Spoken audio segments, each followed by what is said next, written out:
Before we start going into our back walkovers, we want to stretch out our backs. So typically in class, we'll hug our knees and we'll just rock back and forth on our backs to warm them up.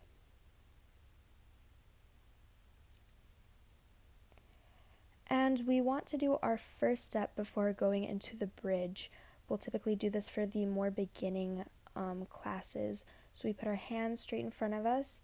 Our fingers will be pointing towards our feet, and our feet will be pointing forward in front of us. You're going to push up so that your stomach is a flat surface, and your knees create a 90-degree angle. So once you've got your tabletop down, you want to start going into your bridge from the floor. So our feet are going to be in front of us again, and this time our fingers are going to be pointing towards our shoulders. Now you're going to push up into your bridge, making sure that everything is nice and curved. Keep your chin tucked and make sure that everything is flat on the floor, including your hands and your feet, and you want to hold it there for a little bit to build your strength. Once you come out of it, you want to make sure that everything still feels nice and comfortable, so roll out your wrists, stretch them out, stretch out anything else that you need to, just to make sure that you're not straining anything.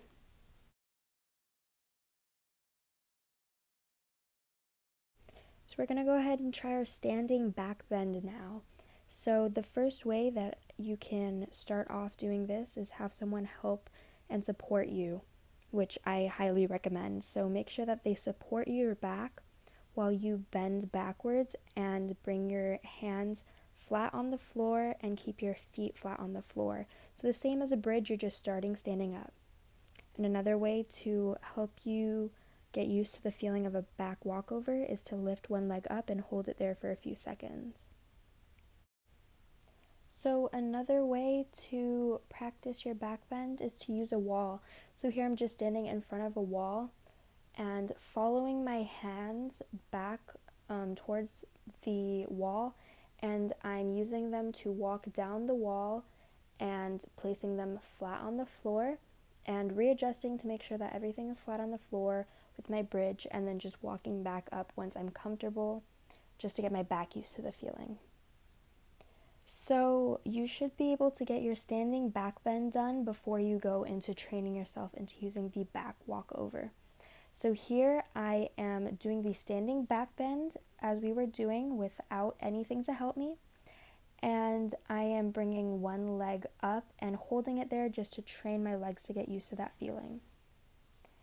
After that, I'm going to use my wall again. So I'm going to do my standing back bend in front of the wall and use the wall to walk up and kick over.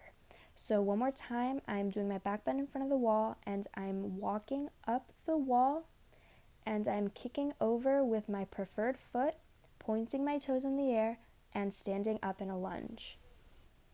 If you don't have enough space to use a wall, I would recommend using a stable raised surface, so like a heavy box or a step.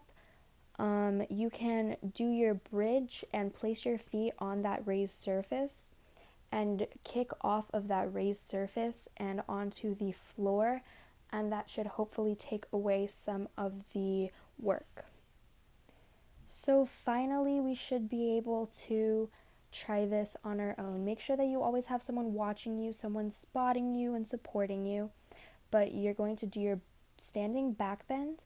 Place your opposite leg closer to your arms, so creating a more narrow bridge, and pointing the preferred foot, kicking off, making sure that your preferred foot is in the air and keeping that one as the first foot over.